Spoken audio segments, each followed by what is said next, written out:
کبھی کبھی سچ کڑوا لگتا ہے، لیکن سچ سچ ہوتا ہے۔ اس کے بجائے اگر ہم جھوٹ کو اپنی زندگی میں جگہ دیں گے تو ہماری زندگی میں مشکلات بڑھتی جائے گی۔ سخت ہاتھوں سے بھی ٹوٹ جاتی ہے، انگلیاں رشتے طاقت سے نہیں محبت سے تامے جاتے ہیں۔ جب انسان ناراضگی دور کرنے کی کوشش کرتا ہے تو اس کا یہ مطلب نہیں کہ وہ غلط ہے، بلکہ اسے انا سے زیادہ رشتے کی قدر ہوتی ہے۔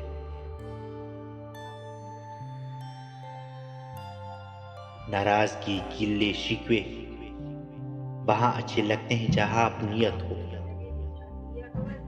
جہاں کسی کو مان رکھنا نہ آتا ہو، وہیں خاموشی سے مسکرا دینا ہی اچھا ہے۔ رشتوں میں سب سے بہتر رشتہ میرے نزدیک مخلص کا رشتہ ہے، یعنی بے ذاتی مفاد سے ہٹ کر صرف اور صرف اپنیت کا احساس ہونے۔ زندگی آپ کی بہت کم ایسے لوگوں سے ملواتی ہے کہ جو آپ کے ساتھ بغیر کسی مفاد اور لالچ کے ہوتے ہیں۔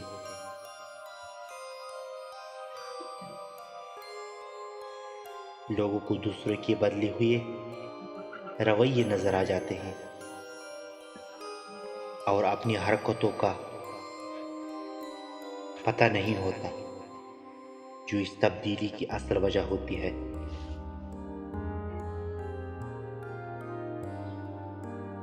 جس گھر کے بڑے اپنا درست کردار ادا نہ کریں وہ گھر بکھر جایا کرتے ہیں۔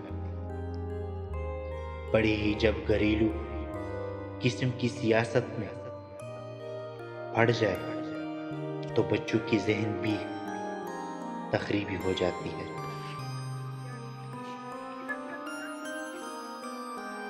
بات علم سے کرو، طاقت کا سہارا نہ لو، کیونکہ طاقت کتنی بھی بڑی کیوں نہ ہو علم کے آگے چھوٹی ہو جاتی ہے۔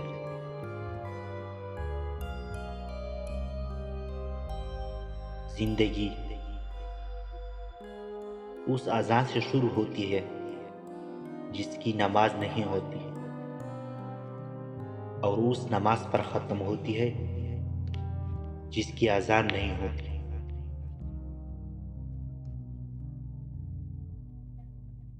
صبر کرنا سیکھ لیں، اللہ سب جانتا ہے۔ وہ جانتا ہے آپ کب کن وقتوں سے گزر رہے ہیں۔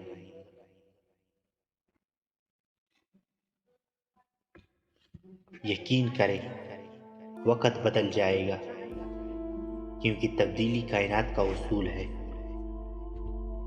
انسان کسی دوسروں کے لیے کچھ نہیں کر سکتا سوائے اس کا حوصلہ بڑھانے کے۔ جس نے جتنے لوگوں کو ٹوٹتے دیکھا ہے، میں نے جتنے لوگوں کو ٹوٹتے دیکھا ہے، فقط اس لیے کہ رشتوں اور رویوں کی ہجوم میں کسی سے ان کا یہ نہ کہا، رشتوں اور ہجوم میں کسی نے ان کو یہ نہ کہا کہ حوصلہ کر یار، اللہ کرم کرے گا۔ یقین کرے بہت طاقت ہے اس ایک جملے میں۔